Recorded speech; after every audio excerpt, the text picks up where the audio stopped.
Chris back on K97.5, and we're back with Bastard Bowl this week. And in honor of Bastard Bowl, we have a little drowning pool bodies. Let the bodies hit the floor. Let the bodies hit the Hey guys, it's Chris. I'm back with James from Daily Sports Trivia and a new tie-dye t-shirt. And this is this week's Q&A for Season 6, Episode 9, Battle of the Bastards. And I'm sure we're also getting to a lot of speculation for Episode 10, the winner's winner, the season finale. Let's get this question.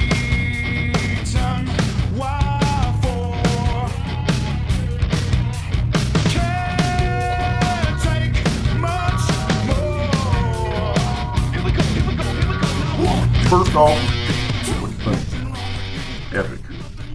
Yeah, I mean, there's a lot of little things that I could nitpick about it. I mean, you know, little things that bug me, a couple inconsistent things, but I mean, it wasn't all about the action. It actually had dialogue that moved the story forward and that mattered. It wasn't just comic relief for Tyrion this time, things like that. A few nitpicky things, you know, like Sansa rode off after she said, you know, Lord Bolton, you're going to die tomorrow, sleep well. And then he said later, I haven't fed my hounds in 6 or 7 days, whatever, and she shouldn't have known that. So little things like that. The whole Sansa, you know, a lot of arguments this week, or not arguments, but discussions about her holding the information about the veil. Well, she did the right thing because it ended up being that if she didn't, you know, it would have been Ramsay hold up in Winterfell for a siege, which wouldn't have been a bad thing for them anyway, because they can supply themselves being outside of Winterfell. These are all Northerners used to the cold. A lot of discussion about that this week, whether she purposely sacrificed Rickon, you know, that type of stuff. So a little bit, a few things to nitpick, but other than that, man, this was totally badass. I mean, you can see where they saved the money for the budget for CGI, especially with the dragons. I don't think anybody expected as big of a scene in the ring as we got with the dragons, you know, this early, where we actually see 3 dragons in a battle now with Dany riding one this time. That was amazing. So, and loved it. I know something else you were nitpicking live when we were watching it. Zigzag! Zigzag! Yes, I was yelling zigzag. That was another thing too. And then you had a few people, I'm not saying on my channel necessarily, but I've seen a lot of people talking about the proper way to run from somebody shooting a bow at you. I mean, come on. I mean, God. Everybody was saying zigzag because it just seems like the common sense thing to do. I mean, yeah, but I don't know. Well, let me start you off. I want to start off with a patron from Patreon, Joe Gaylord. Thank you, Joe. Says, Chris, I'm throwing this in here for the purpose of the next Q&A. What do you think about the theory that Jaqen and Syrio are the same person and that Syrio was a faceless man all along? Yeah, short answer, I don't think that's the case. I actually think they confirmed that Syrio died off screen, him being the dancing master that taught Arya. But the reason this is interesting, and there may be something to it, I'm certainly not shooting it down, but Syrio was there, you didn't see him die, but Meryn Trant did live. We did see him later because Arya killed him when she took the face. So obviously he survived that encounter. But the other thing is, especially with Jaqen, how it ties in is, why was Jaqen in the Black Sails in the first place? He would never be caught to be put in the Black Sails, to be taken from the Black Sails to the Wall. How Arya met with Jaqen, Biter, and Rourke on the way to the Wall was odd because he should have never been in that cage in the first place. So people think that he was there for a reason, on purpose, to perhaps recruit Arya and things like that. So they think that the theory goes basically that he was there to recruit her and start her training earlier as Syrio Forel. Okay, so Syrio, he was too happy-go-lucky for me to see him as Jaqen, or Jaqen as him. I don't know. Yeah, I mean, I like the idea because you do question, especially in the books, why Jaqen's there. He has no business being in King's Landing, especially in the dungeons of King's Landing. He's there for a reason. They don't travel around just for fun. So there is something to him being there at the right place at the right time to being taken to the Wall and allow himself essentially to be captured, put in chains, put into a cage. Right. And so it is odd, but I think as far as the show goes, at least, I believe they did confirm that Syrio died off screen. So unfortunately, I don't think so. It looks like this next patron, Murph Dog, felt like you did. It said, good review, epic episode 9. Epic, but also gets into dirt, mud, gut while moving character and storyline. Right. Great fan payback. Hard Home director raises bar again. Q&A. Is Sansa new Littlefinger of the North? Yeah, essentially she's learning the game. I think that's part of it. You know, why she kept the secret about the Veil Army is because she learned from Littlefinger from a very early age, as far as when he came to the story and met her in King's Landing and started whispering in her ear the very first time when they had the tournament for Ned. You know, started giving her a few secrets here and there about the Hound and all that good stuff, and really started working on her early. And she's learned this game of trust no one, and that's why she said kind of to John, nobody can protect anybody. You know, she's kind of looking out for herself, and you can't blame her for all she's been through. I mean, I'm not, you know, I can understand that to a degree, but the whole thing with her and her family, I mean, she basically said Rickon is a goner, and I agree. I understand what she's saying, but John, even though she warned John not to fall into any traps, like but the thing is, yes, she knew Ramsay, but she don't know his military tactics. I was thinking that, and she acted like he was so mentally superior to John. Do you believe he was? No, I think I mean, yeah, he's a trickster and he's not honorable like John, but when you see your brother sitting there and he's running towards you and he's shooting arrows at him, he's going to take the chance and die to save his brother, where Sansa was just saying, essentially, he's a goner. Yeah.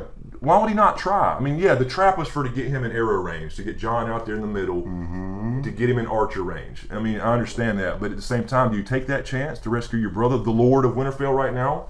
Assuming that they assume Bran is dead, since Bran is the elder child. So I say yeah. Yeah, I mean, basically she is. I mean, she's learning to become that, although I don't think she'll fully go that far, because he wants it all. He wants the power. I think she is legitimately concerned about just getting everything back as far as what's hers in Winterfell, and probably end up Queen of the North, that type of thing. But what did you think about her scolding him? Yeah, that bothered me, because it's like, you're don't you want my input? Okay, what should we do? I don't know. Yeah, that's exactly what went down. So yeah, I mean, that would be some of the nitpicky stuff. And then when he's saying, when will we have a bigger army? You could have answered that question. That was the opportunity. If she, now I understand that she probably didn't know exactly if or when they would show up, but if she knew there was a possibility, she had already met with Littlefinger. He had already said, I have 10,000 men at Moat Caitlin. Now, first of all, if you want to get nitpicky, they should have known there was an army at Moat Caitlin by the way the landscape is. Ramsay should have had scouts out there. An army of 10,000 people riding by, taking Moat Caitlin and hold up there would have been known by Ramsay in the first place. Yeah, so if you piles of horse shit somewhere. Right, exactly. So that's the starting point for stuff you have to kind of ignore, you know, for a show. But if there's a possibility that they show up, that changes everything. They could have delayed for another day or whatever it may be, and still use the same tactic. You know, have them come up from the rear and basically destroy the Boltons from behind, and use those kind of tactics. Not just, you know, face more. But then again, if they showed up before the fight, then they're in a position to make Ramsay the one having to concede. Yeah. They can sit there and say, all right, here's what we're going to do. We'll let you have the Dread Fort or whatever, but you're going to lay down your shit right now and give my brother back, or we'll destroy you, because Ramsay would no longer have the advantage. He bet everything on his larger army, but, you know, that was it. And that's why he came out of the walls of Winterfell anyway. Because a normal, regular military commander would have never left Winterfell. They'd have stayed right there and let them attack Winterfell, and they'd have been slaughtered. But he wants to do things his way. He wasn't the kind of guy who was going to go out on his shield. He ran back to Winterfell, right? Right. And as soon as everything turned, so if he would have seen that huge army sitting over there, I'm sure he would have given up. Yeah, I mean, gone down to the fight. Yeah, there's no telling how he operates, but he's going to do things his way, which is why he was out in the field in the first place. The smart thing to do, anybody else, a Tywin Lannister, you know, any hardened military commander with experience, they're not going to come out of the walls of Winterfell. That's why it's a holdfast. Yeah. You stay in the walls and make somebody siege you, and you can slaughter them from above with arrows and rocks and wool and tar and all that good stuff. So he did it his way, just to show power or whatever, or just whatever the hell reason, basically for the plot. It was a plot device. But it worked. It worked, because he did have the overwhelming odds, you know, in his favor. So I think that's what it boils down to. Next question from Mona Thom, Q&A. Just wondering, do you think we'll see Jorah again? And if so, how do you think he'd reappear and could affect any current storylines? I do think we'll see Jorah again. I don't know about this season in episode 10, but I don't think they're just going to let him ride off into the sunset quite like that. I mean, they could, because you could just assume him dead or whatever, but I think that he'll probably go. I mean, she ordered him to get a cure, so I'm thinking that he goes to Quaithe. And, you know, she's a Shadowbinder, you know, so she possibly could heal him. If there's anybody who would know how, it would be her, or possibly a Red Priest or Priestess. And I kind of mentioned this before in a similar question a couple weeks back. In the books, a character called Makoro heals Victarion's hand, and it looks all burned and stuff, but it saves his life because an infection would have happened and all this kind of stuff. So a Red Priestess or Priest could potentially heal Jorah of his grayscale, and just on his arm so far. So I think he may get healed. We do know that it can be healed, but it's usually only in children through Shireen, but we don't know how exactly that happened, because Stannis just said he had every healer and maester come in from all over the world, so nobody knows exactly what did it, and whether it was a combination of things with one person. So nobody knows the secret. Yeah, right? Nobody knows the recipe. So I think he will show back up, and I don't know if he gets healed or not. If he does, that would be my guess on how he would get healed. But I think he'll come back, and if he does go out, he'll go out one more time for his queen in some way, shape, or form, as far as one more act of love, right? Well, before that scene goes was out. one of the first times I'd watched the show with you. Right. Okay, I personally got the feeling like she's sending him to go get a cure, kind of like leading him on as to when you come back we can be together or something. Was I picking up the wrong vibes? Not be together as in romantic, but be my hand or my right hand man like you've always She been. just didn't want to lose him as that. Right, because she was basically saying, I command you to go get cured, and when you come back to me, I'll need you in the Seven Kingdoms. I need you to go get cured, but I don't think romantically. You think he heard romance? No, I mean, he loves her regardless. I know, He'll I can tell for her. early where I'm at. He's Captain Friendzone is his nickname. Okay. Yeah, I think he's finally accepted that, but he's definitely in the friend zone. I'll tell you what I'd like to see, though. I mean, if it would happen to be this season, episode 10, if there's something up with Dario, which I think Dario is going to be left behind. I think that scene in the preview where Danny and Dario were talking, and she was all like, rubbing his face and all that stuff. I think he's going to stay behind to kind of hold Marine while she's going through the Westeros. I'm assuming that's going to happen. Or there's some reveal that he is the Harpy, and maybe Jorah takes care of him, because there was could have been foreshadowing for that when Jorah and Dario were riding along looking for Dany, and they find her ring. And then he says, when I'm an old man, and Jorah says, if you live to be an old man. So if there's something up with him, I would like to see Jorah be the one to kill him, saving Dany in some way or something. So, okay. We'll see. All right, next question comes from MCCO917. The official smokescreen commentator. I've seen this picture and username before. Q&A, how do you think the Ironborn will react to Asha telling them that they're going to have to start making driftwood sculptures and seashell lampshades to sell on the mainland? Yeah, this brings into question whether Yara or Asha in the books is going to betray Dany, because you're talking about, it's kind of going back to that thing again with Dany changing the Dothraki culture. I mean, it's wrong, the things they do, slavery and all that stuff. But it's something that's been going on for thousands of years, and she's coming in and saying, nope, that's over. Right. Die in your old ways or live in my new one. So it's kind of one of those things where, the Ironborn, they're pirates. That's their lifestyle. Their whole statement is, we do not sow. Their house words. And their whole thing is about paying the iron price, taking what's yours instead of buying it with gold. I mean, that's their whole culture. That's what she said. Yeah, I mean, it could potentially be an issue. I mean, in the show, I don't know how they'll do that any different, but Euron's a much bigger storyline with another brother in the book, so that could go a whole different way. So yeah, I mean, I don't know if that's going to be as smooth as it seems it's going to be. We're partners now. We're just going to go back, and you let me be queen of the Iron Islands, and we'll just stop our Revan ways. So I don't see that going as smoothly as we think. I don't either, and I was thinking that the whole time. But then again, in the show, they are making Euron the antagonist and Yara and Theon the protagonists in that situation. So, I mean, maybe they do change. But this is about change. So, I mean, maybe they do realize, it's pretty fucked up that we go raid fishing villages and steal shit from people and kill people and take their stuff. So, I mean, this whole show's about change. And I would say even going beyond that would be, we started off with a bunch of kings, the War of the Five Kings, and now we're seeing more queens, I think, is going to show up. You got Dany coming over, potentially Sansa in the north. Now Yara is queen of the Iron Islands. So now we're going to have like this, 5 queen thing perhaps. And maybe 7 independent states again. Because she's already basically said, can we be an independent state? And she said, yeah, as long as you help me take back the rest of them, you can be queen of the Iron Islands. So now she's going to be Queen Dany, if she succeeds, queen of the 6 kingdoms. Yes. And Yara's going to have her own thing. So I see it possibly going to a state-style system, a democracy even, where they each have their individual regions and their own rules and laws, but Dany maybe sits in King's Landing with the federal style, you know what I'm saying, laws. I totally can see that. So I see change coming as far as these old ways, so I think that's kind of leading into that whole idea that George R. R. Martin has. Well, this question kind of plays off of that Sansa Littlefinger thing. It says it's from Jester Alano. Q&A. What do you think of the Dark Sansa theory? Basically, she just let everybody die before she saves the day and becomes the Queen of the North. Yeah, I mean, this is what I've been referring to her as Darth Sansa, you know, for the last few months or almost a year now. Where we're supposed to see her emerge, you know, last season as more of this, you know, darker character where she's learning to hold her own and play the game under Littlefinger's tutelage. And now we're finally seeing a little bit of that this year.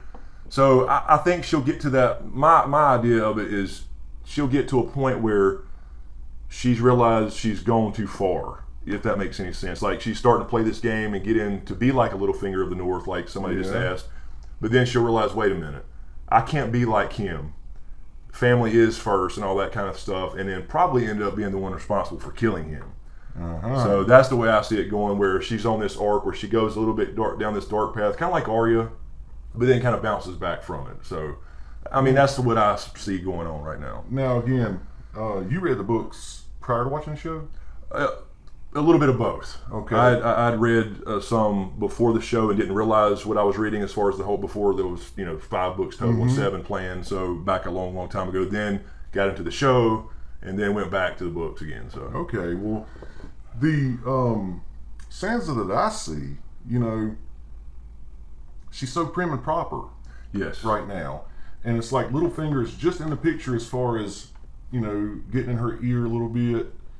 I'm shocked from the Sansa I see on screen in season 3 now to the Sansa I see now in season 6, at the end of season 6. But the thing is about that, did you though, see her character that you really didn't, though. That's the thing. Only now in season 6 is she really any different. Okay. You saw a little bit of it, a hint of it in season 5, but that was such a big disappointment to a lot of show watchers, is because you thought, I mean, this, you could see this is where it was going, but she never got there. Like, she would step up and say something bold to somebody, but then she'd be right back to, oh, Joffrey's my king, and blah, blah, blah. You know, kind of this weak Sansa. So you knew that's where it was going, but you really didn't see that very often, and it ended up being like she was just always in the same character in a different place.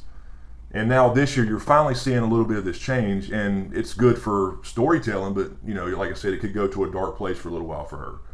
Because this seemed, I'm not saying that she purposely had, you know, let Rickon die and all that stuff. She couldn't have known exactly what was going to happen. She did warn Jon about Ramsay, but she wouldn't have known about specific traps and military, you know, strategy and all that kind of stuff. So it was just an odd thing. It was very much like Littlefinger for her to withhold information, because she's learning the information is the key, and that's what it boils down to. So okay. Next question from J8 Villo. Q&A. With a low estimate of at least 6,000 dead soldiers in the battle, will they be able to burn all those bodies in time? Nobody ever talks about what they do with all the bodies after a battle. That's right. That's the thing of war. It's a nasty, dirty hell, you know, that these people are in, and they tried to portray that. And as far as the bodies being burned, I don't know if they're that far north for it to matter. We only see right now is that beyond the wall they need to be burned. But we did get 2 Night's Watchmen, Benjen's partners, that originally rode out and got lost in season 1. Ghost found his hand. Then they found the bodies and pulled them back in to Castle Black, which was beyond the wall. And they did turn later to go attack Lord Commander Mormont, and that's when Jon saved him and burned his hand. Oh, shit. So they did turn south of the wall, but the question is, how does that work? We don't know. I mean, did they just, you know, were they already in the process of turning when they pulled their bodies through? Right. And then once they were through, does the wall's magical ward only affect the wall itself? So in other words, if you could kill somebody, right, north of the wall, take them where the process starts, the magic takes hold of White Walkers or however it works, and then pull them through before they reanimate, would they still reanimate? It looks like they would, because it happened at Castle Black. But if you don't die north of the wall, I don't think you would. But is the wall a mystical barrier instead of just a physical barrier? It's supposed to have some magical warding. Okay. Yes. And yes, there's a couple things in the books about that hints at it, and as a matter of fact, Cold Hands in the books cannot pass through the wall. He tells you that straight up. Shit. So he helps out Bran and them, but he can't pass through the wall. So that's something that's basically hinted at. Otherwise, those 6,000 he's talking about he could snap his fingers and yeah, I mean, you think about it. I mean, that wall, if it's just a physical barrier of ice, that's what they manipulate. That's what they control. He can apparently just touch the ground and crack the thing in half and bring it down, which may happen, by the way. Right. So it has to have some kind of spell on it, just like the cave did. That makes sense. So, and we'll see now if Rand being marked, if they still remember that was in the show. Yes. If he goes through the wall going south with Benjen, or even, I don't think Benjen's going. If Benjen's playing cold hands, which he is in the show, he's not going to be able to go. He shouldn't be able to pass, unless the children saving him change that. But if it is again in the books, cold hands cannot go through the wall. Okay. So he is a That's white. to be interesting to watch for. Right. So we'll see what they do in the show. So next question, Hugo Pyers says Q&A. Hey Chris, first of all, thanks a lot for entertaining me with your awesome videos. Thanks, sir. What will Peter Baelish's next move be? What's stopping him from taking over Winterfell? I remember an episode in which Lord Varys tells Lady Olenna he, talking about Peter Baelish, would see this country burn if he could be king of the ashes. Yeah, I mean, right now there's nothing he can do about Winterfell because you do have Starks there, and you do have houses that support the Starks. In the books, obviously, there's a lot more houses. So right now, the only option he has is marriage. And he's essentially control of the Vale through Robin until Robin comes of age, because he was married to Lysa Arryn. And so and then through Sansa, if he tries to marry her himself or perhaps marry her to Robin, he could gain control that way and essentially become, Warden of the North, Lord of Winterfell through Sansa in some way. So I think that's his plan. That's the only thing he can do. Okay, so that's your answer to his question. Yeah. You think his plan is to try to marry her? Yeah, I think it's a marriage. Robin? And I said in that little preview video I threw up at the last minute, it's a marriage proposal, and that's either him and Sansa directly, or possibly Sansa and Sweet Robin, or Little Shit Robin, as I call him. That little bastard that was breastfeeding the one I saw? That little bastard. Oh, I hated him. Yeah, I mean, he's a little older now, from the first time you saw him in season 2, but yeah, I mean, he's just he plays him like a puppet. That's a hell of a thing to say. He would see this country burn if he could be the king of the ashes. That's awesome. Yeah, and it's true. And remember, Littlefinger's game, as he said before, I'm not going to fight them. I'm going to fuck them. That's his game. He knows all this, the political maneuvering. Yeah. Not going to pick up a sword and do it by force unless he's using somebody else's forces like he is right now at the Vale. And he only helped out Sansa because he needs something from her. So. All right, Davos Seaworth says, Q&A, do you think we'll see Sam and Old Town in episode 10? I think we will. This is going to be, I believe, the longest episode ever. I think it's 69 minutes long, something like that. Oh, that's exciting. Or maybe, I believe that's right, something like that. So anyway, there's a lot of things to wrap up. And I'm assuming since we saw Sam take Heartsbane, obviously his father's going to be pissed off about it. Randall Tarley's not a guy that's going to take that lightly. Right. So does he go to the Citadel now and find some protection there and somehow find Gilly a way in? I would say he's still got his eyes on the bigger picture because he is going to help Jon, learn more information about the White Walkers. That's when he went in the first place, to become a maester, to learn more about the White Walkers because they know what's coming. So he's one of the few characters down now in the mainland that knows the true threat. Yeah. So I think he does still go to the Citadel at least and get established there. I think we'll see something regarding Sam's storyline because they're not just going to leave that hanging. Well, they could, but I don't think they'll leave that hanging with this much time in this show. At least show us a scene of him getting there and establishing what his plan is going to be. Is he going to stay there, become a maester with his dad on his tail, or does he now not even go to the Citadel? Right. So I think he still goes to the Citadel. They have to bring that in a little bit because he's going to learn something that's going to be a key for everybody to survive this, I think. Remember when you were telling me about the maesters with the rings? Yeah, the different links of chain. And it was like different experiences they had and things they learned and knew. Each chain represents an area of study. So, for example, Valyrian steel is the link of the higher arts or magic, and you learn, whatever you learn there. Although they in the books and even the show, Maester Luwin says that that shit doesn't work anymore. But you still study it, and I get this Valyrian link for it, and not very many, maesters get this link. Then you have a link for Ravenry and a link for healing and all that stuff. So because Sam's got some serious on-the-job training. That's right. He's been north of the wall and seen all this. Killed a White Walker with Dragonglass. Not many people can say that. I think he'd be a great maester. We've only seen 3 White Walkers die, and that was Sam, Jon, and now Mira with the Dragonglass spear. Man. And Jon used Valyrian steel. So, yeah, and that's another debatable thing. Like, is he going to become a maester, or is he just going to study areas he needs for the War for the Dawn? How much time does he have to earn these links? you know, in order to go be the Night's Watch Maester, although I don't think he'll end up there now. Since John's gone and the Night's Watch is basically, what, 20 people left? I mean, it looks the way it looks in the show. So, yeah, it's hard to say, but I think they'll establish that a little bit, because in the books, there's a lot more going on at the Citadel. There's a few characters I wish we would see in the show. One named Marwyn the Mage. He is a believer in magic, and he's going over to find Dany, another person going to find her. And he basically thinks that there's this big Maester conspiracy to rid the world of magic. I won't get into that too much here, but there's two sides of that. Yeah, he believes there's something going on with the other Maesters and Archmaesters trying to say they're trying to get rid of magic and they're anti-magic, anti-dragon, you know, anything magical. But at the same time, they still study magic and give out Valyrian Steel links. So. Jot that down and make a video after this season's over. I may do it. I've had cool. people have asked me about that before. There's several different conspiracy style videos that people have asked for. The Great Northern Conspiracy, the Maester Conspiracy, the Great Dornish Plan. Do that little series, so, man. Yeah, there's a lot of stuff, good stuff there. Lastly, I'll just say, you said he's going looking for Dany. She's not too hard to find anymore. No, she's... My God. Follow the burned things. Son of a bitch. Yeah, I mean, I think her story is now becoming known.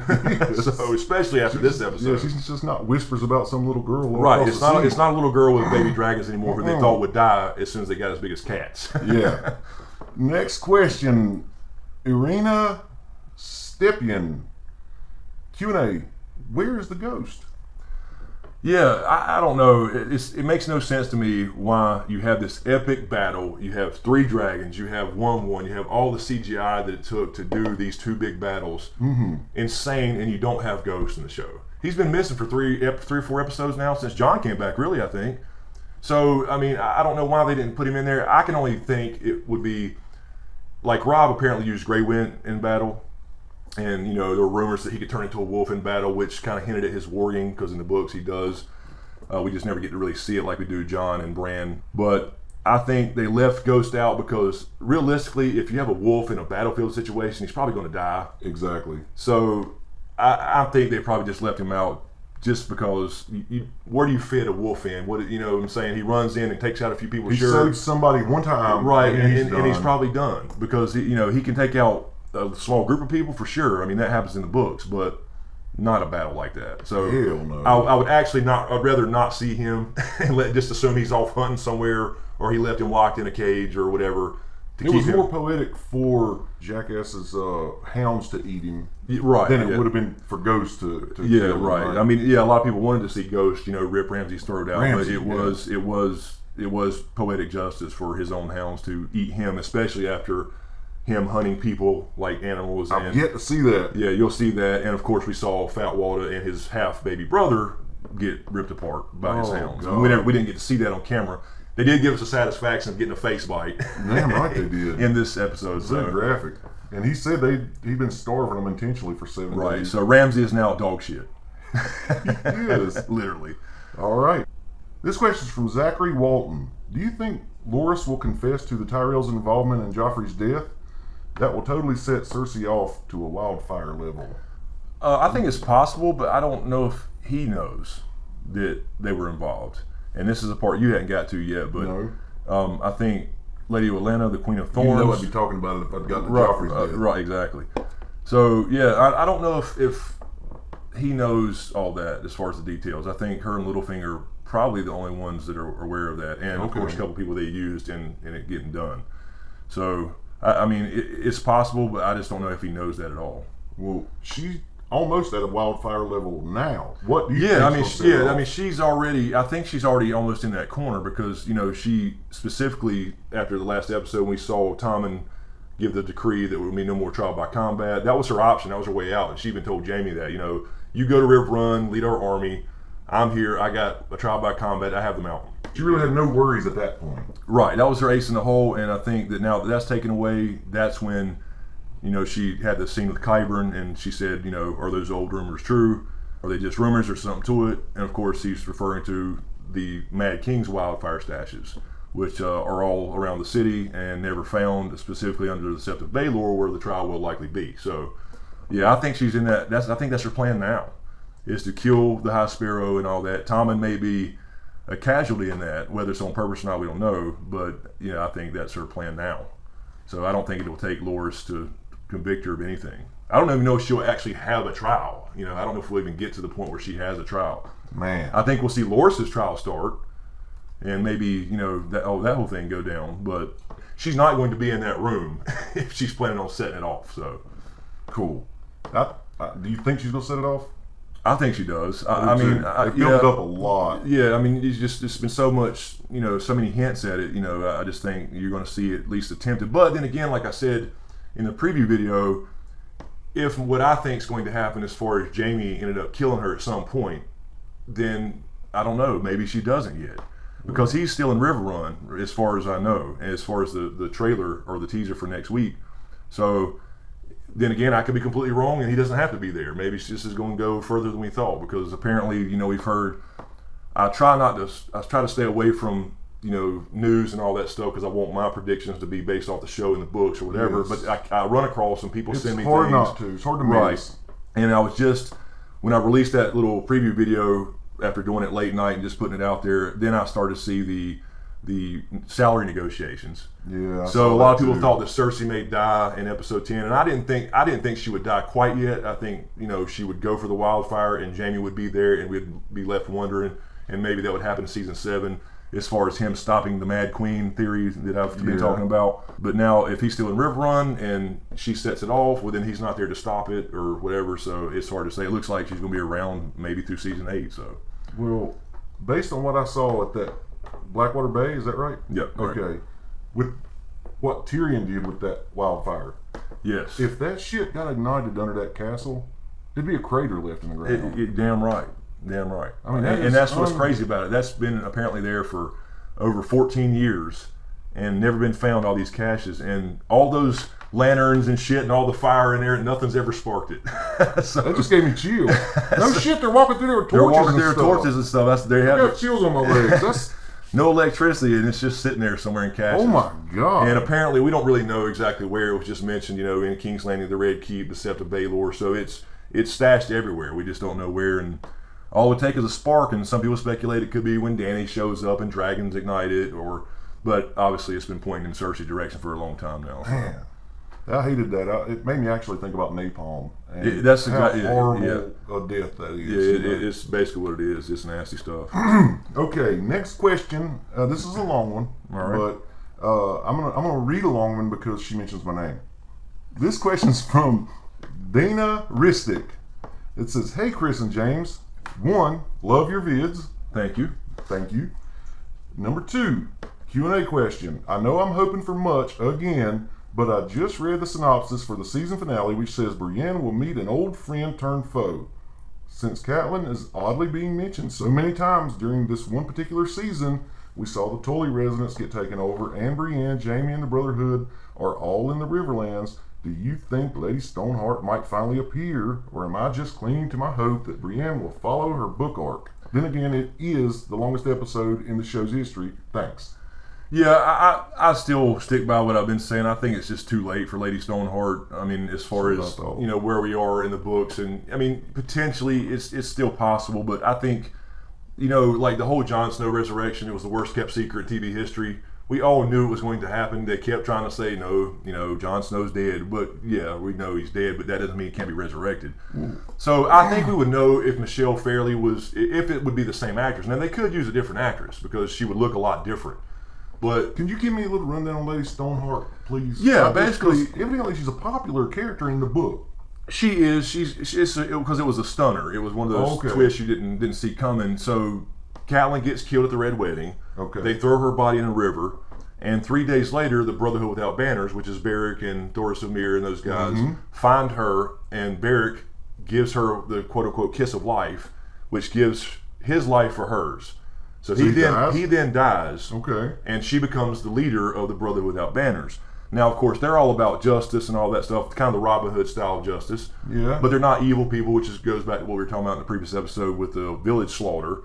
They become a different type of group under her leadership. She's all about revenge. It's just vengeance on the Freys. Anybody that's talked to the Freys, anybody related to the Red Wedding, she just hangs them. Damn. And they did kind of shout her out a little bit with the hangings in the show. Yeah. So I think that's all it was. And then we saw the hound literally piss in the river. Okay. And that's where they pulled her from. So I think that was them kind of saying it's not going to happen. I just think, we have to, That makes sense now. Right. We have to suspend disbelief a lot for these type of shows, or any show really, but it's been years now since she died. And we have no idea what happened to her body, and it would have to go back now and explain, okay, she was found a few days later, because otherwise she's just boned somewhere. Right. And we don't know what happened with that. So it did have to go back and explain, right after the Red Wedding, they threw her in the river or somewhere, and somebody came across her, and she's been doing this ever since. But Barrick's still alive.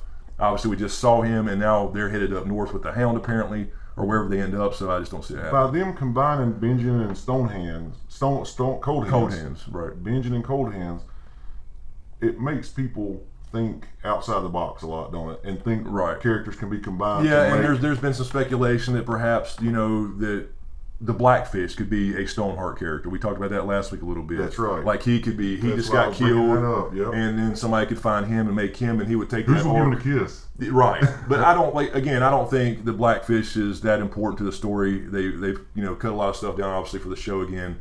So I think he's just gone. I don't think they would make a male character a female character in the books. Gotcha. So I think that's probably out of the question. I just think it's too late for a Stoneheart character. And honestly, for me, that wasn't my favorite character anyway. It was just a little twist there to get a little bit of vengeance for the Red Wedding on people that had wronged the Starks. My whole thing was with her is she wronged the Starks. Damn right. She started all this shit anyway. I told you before in the previous Q&A, I've never really liked Catelyn. I didn't hate her. Right. I never really liked Catelyn in the show or the books because she hated Jon. At least in the show, she did mention that she regretted not loving Jon and stuff like that coming up. She didn't give that shout out in the books that I remember. But I never really liked her, and then so I never really cared for the Stoneheart as much as other people did. I mean, it's a popular character, it's a big twist, but just because I personally didn't like that character when she was alive and normal. Why would you like it? But she did more harm to the Starks than anybody. I totally agree from what I've seen.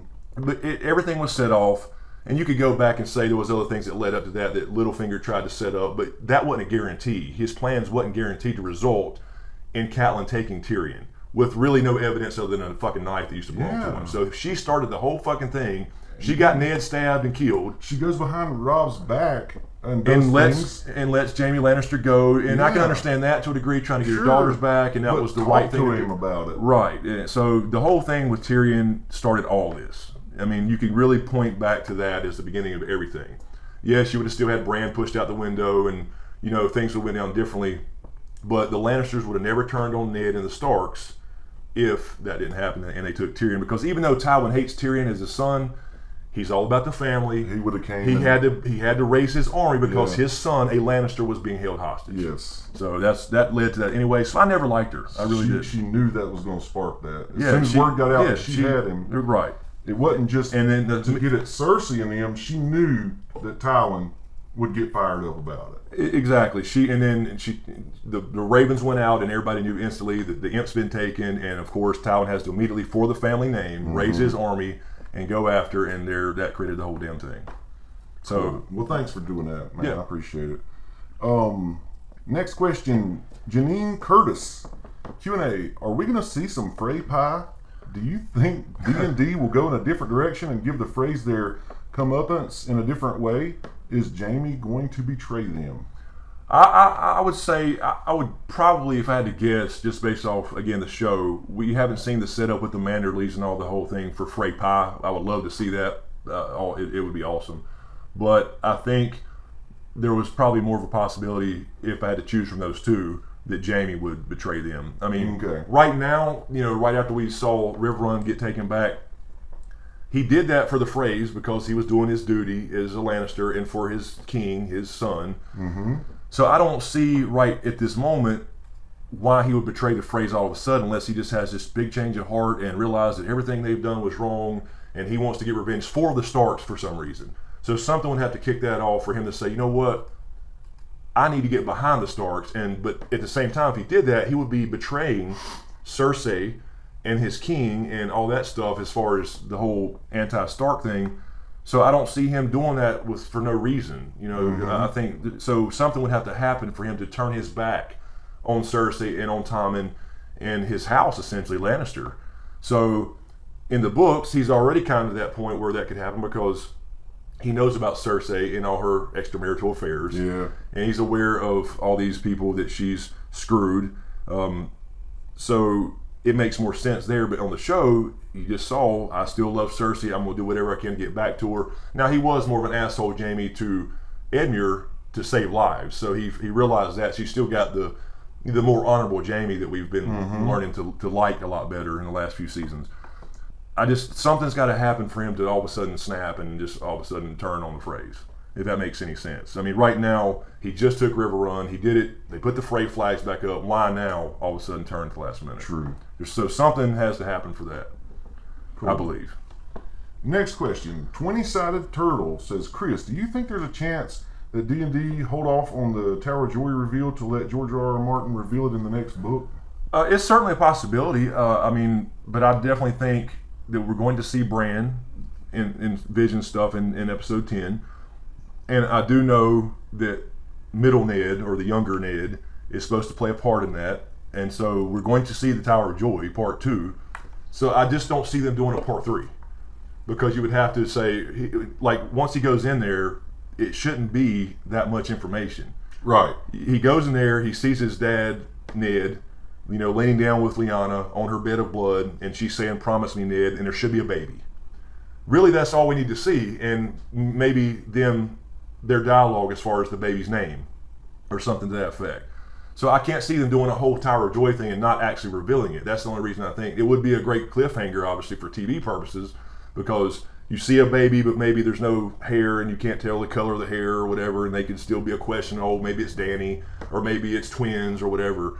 But I don't see them doing a Tower of Joy and not revealing it, because you would have to do a third part. But shouldn't he see Rhaegar in there? Rhaegar's not there. No, Rhaegar's dead at this point. So he went off to battle. Robert He died before the baby was born? Yeah, he died in battle with Robert at the Trident before this happened. Damn. So she was there with the king, but he had his Kingsguard there. That's why they were there. They wasn't there. Ned was just there to protect her. Ned showed up to find her. The Kingsguard were already there to Okay. protect her, and that's one of the things that makes it such a big deal about who the baby was, because why would he have Kingsguard guarding some random tower in Dorne? Right. And just some random woman that he just loved or whatever, without there being a prince involved, or a princess, but a prince involved. And it was Ned's sister, correct? Right, Lyanna. Okay.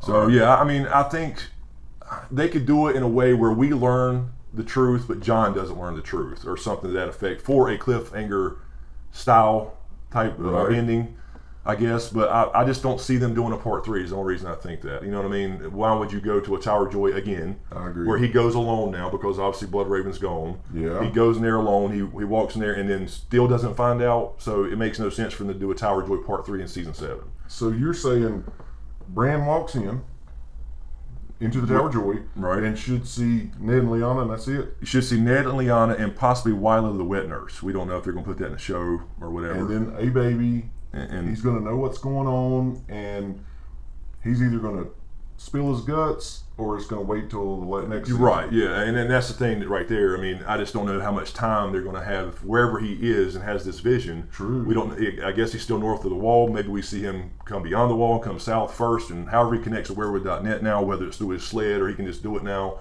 or if he actually needs a tree, we don't know. Through his sled. It's just his werewood sled, right? Maybe he can just touch dead wood. I don't know. So yeah, I mean, depending on how much time in the order they do it in the show, perhaps they do it first, and then later on we see another piece of it in the same show where he goes to try to contact Jon for some reason. Maybe Howland Reed shows up somewhere in real life, because we got to see him again to confirm that kind of stuff. So I think we'll see Howland Reed, not necessarily this season, but we will see him, I think, in the show. We're definitely going to see him in the books. So I mean, I just don't see why they would do a Tower of Joy part 2 and not reveal that and have to do a part 3, because we do know that middle Ned or young Ned's going to be in this show. Cool. So. All right, our next question comes from Tom Snow. It says, 1-1 was the last giant left in the world, right?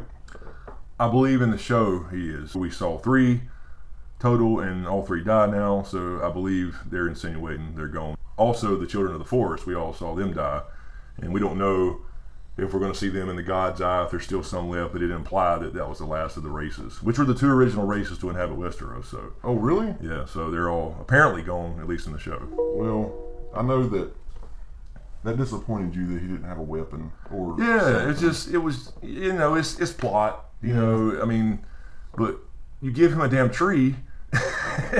Or just a big shield, and he's unstoppable. He really would have been. In that episode, he could have plowed over a bunch of horses. He knocked horses left and right. I mean, he could have. It's like we saw him at Hardhome. They thought about it then, right? At Hardhome, he picks up a big post. It was part of the big hut they were in, and it's on fire on one end. And he's swinging it around, knocking whites around like damn. I saw somebody comment that. Yeah, I mean, they did that before. So why would he just charge a bunch of? I mean, over time, enough arrows and stuff will kill him. Yeah. And in previous season, when their other giants died, they had weapons. They had huge bow and arrows, and they could reach the top of the wall where the men couldn't. Wow! Because the men were the wildlings were like, pew, and it was like just wouldn't even come close to the guys on top of the wall. No but shit. One of the giants killed somebody with their giant ass bow, and then went through him and shot him up through the air like a damn slingshot. So, damn it! And he came crashing down on the other side of the wall in Castle Black in the middle of a battle. So yeah, I mean, give one a bow. I mean, let him make a bow or fucking grab a tree or something. He can just go swinging around like a damn Louisville Slugger, like I said. Shit. That was really sad when he, had all those arrows in him. Yeah, he looked like a pincushion. I mean, a lot of people said that, but that's exactly what you thought about. And John looked at him, and I thought he missed an opportunity to say something. He should have, I think, he vocalized what he was thinking. Yeah, but he don't speak the common tongue. He was thinking. You could tell that look though. He was like looking over at him like, I support you. I did my job. I'm dying for you here. And John reached out to him, and then they had to. This is another nitpicky thing I thought was stupid. They had to give Ramsay one last win to have the kill shot on 1-1. Why would he kill 1-1 when he's already dying and not kill Jon Snow? While John's looking at 1-1? John's just standing there and he shoots 1-1. I didn't even think about that. You know what I mean? So it was just for effect, but to give him the last little victory to kill a beloved character.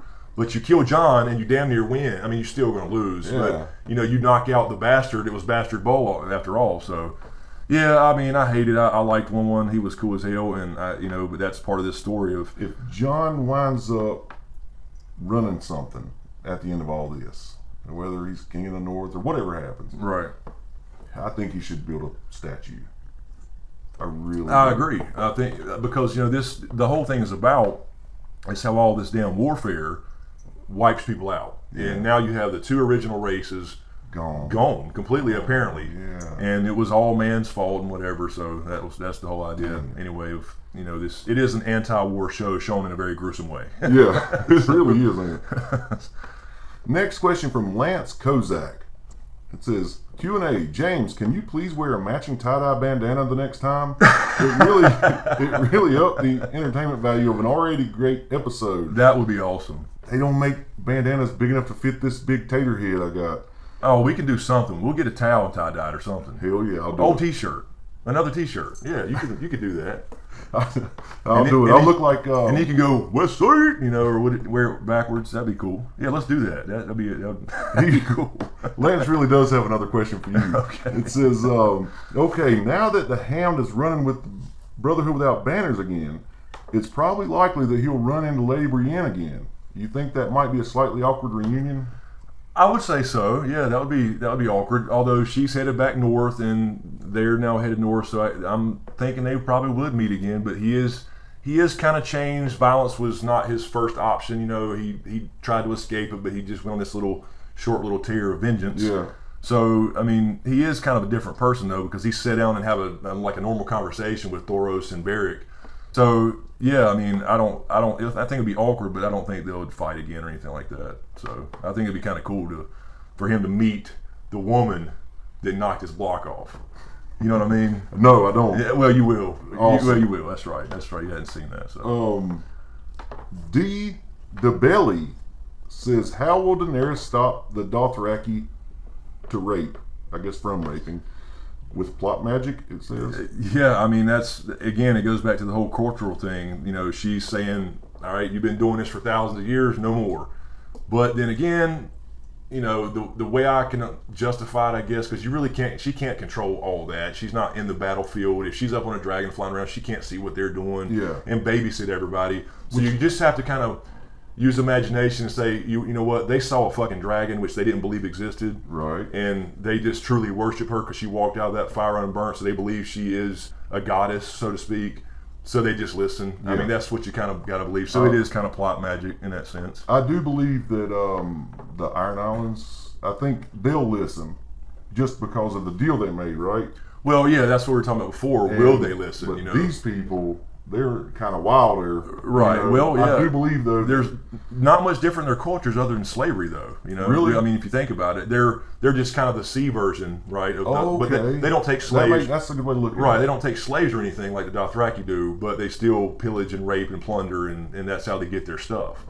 You know, they don't. That's why they're so drab looking as far as their armor and stuff, because it's the Ironborn way to take whatever you get, but you don't wear fancy gold and all that shit. Yeah, I saw that episode where when Theon goes and sees his father the first time. Take the cape off. Take that shit off. You look like a damn. If you bought it, take it off. Yeah. What price did you pay for it? Right. Did you pay the gold price? Did you pay the iron price?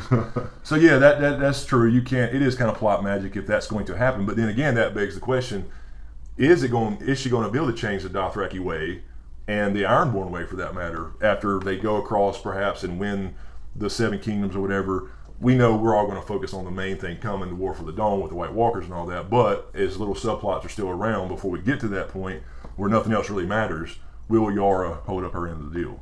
So, well, before we wrap this up this week, I want to kind of give you a chance to maybe let these people know that, you know what, White Ravens, I saw this one guy going off on you, and you clearly said in your video. Yeah. I mean, I may have not made it as clear as it should have been. I mean, I went in there late night thinking, okay, let me just do this thing real quick before I go to bed, and just did a voiceover. First time I've ever done a video not on camera, by the way. Right.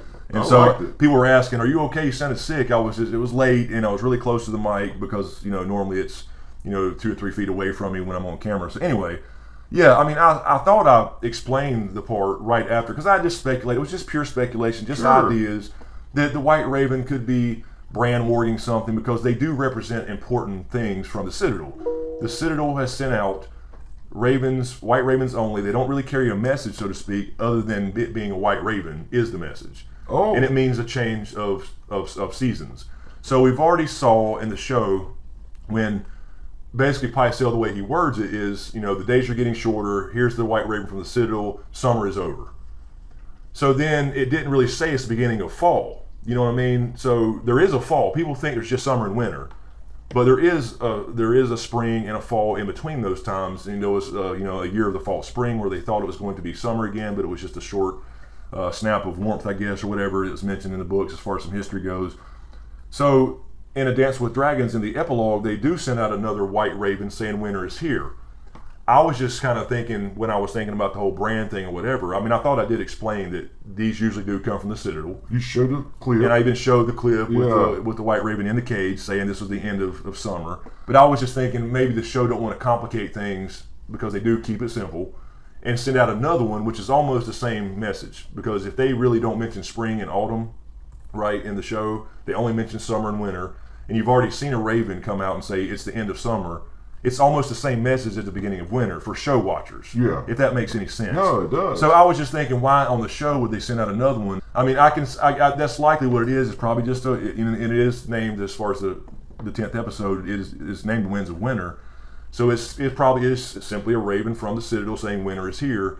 But again, I was just saying, why send out an end of summer message on the show and then years later send out a winter's here message, which is basically the same thing, the way they portrayed it. And so with that logic, you said, what else could it be? What else could it be? Possibly. Could it be Bran sending, you know, warding? Because they're still, you know, it's said that the Citadel breeds these white ravens themselves. Mm-hmm. So that it's not like a natural species. So, but we don't really know that. You know, there could be another white owl out. I mean, you couldn't tell if it was a raven or not. Right. So, I mean, you had the white falcon that Littlefinger gave to Sweet Robin. So, I mean, I was just throwing out ideas that if it's not this simple explanation, which is the Citadel, which likely it is, and I believe it is, and it was just throwing ideas out there. Could it be Bran, you know, with an important message for Jon after the Tower of Joy? Could it be from Sam? he is in the Citadel, he finds out something maybe. What if he gets like established as a maester and then has to send a really important message to John or something like that? So it's just speculation. I mean, that's all it was. But I thought I clearly communicated that was normally sent out only by the Citadel in the books, because they do send out 2 in the books. I was just saying. Hopefully that's cleared up, because I saw a lot of comments, and most were fine. Most are just like, I think the White Raven's just from the Citadel saying winter's here. The episode's called, the Winds of Winter, and I agree with that completely. Most people just said that as a general reminder, I guess, if I wasn't clear enough. All right, well, most of these questions are pretty repetitive from here on out. Yeah, I mean, there wasn't a lot in this episode. You had 2 big battles. You had the Battle of Fire, had the Battle of Ice, simultaneous. They had the rebirth scenes, I think. I pointed that out in the review about John coming out of the pile. Something made him claw his way back up and try to live and take that breath, and then it goes back to the scene and Danny, frees the slaves and comes out of that crowd when they're calling her Misa. That was very similar shots. That was definitely a purposeful thing. So there's a lot of stuff to kind of wrap up for the season, but there's also potential cliffhangers too. So I think it's going to be great. I mean, I think they've had a few slow ones in a row, which that's fine. You have it's a roller coaster ride. So I think it's going to be a damn big episode. And the thing is Sunday ends and we're all waiting another year, because you wait that long and it's over like that, and then you're waiting again and speculating again. Well, do you care if I give a shameless plug? No, I'll go for it. I see a lot of you guys coming over to my channel, and I appreciate that. And I just want to let you know that with Chris's help, I've done a Facebook page too, where I actually do daily trivia. So if you like just a little shot of sports trivia each day, just check me out. I appreciate everything you guys do for me, and a lot of personal questions have been asked, and I appreciate that too. Take care, guys. And that will do it for us this week on this episode 9 Q&A and episode 10 speculation. So let us know what you think in the comments below. What are we going to see Sunday? Are we going to see Sam at the Citadel? Are we going to see the RLJ reveal? What kind of cliffhangers? Is King's Landing going to burn? Obviously, I think we know that Cersei's going to live, at least for another season or 2. So anyway, let us know what you think in the comments below. As always, thank you for all the support, especially you guys on Patreon. Really appreciate it. Thanks for watching, you guys, and we'll see you next time.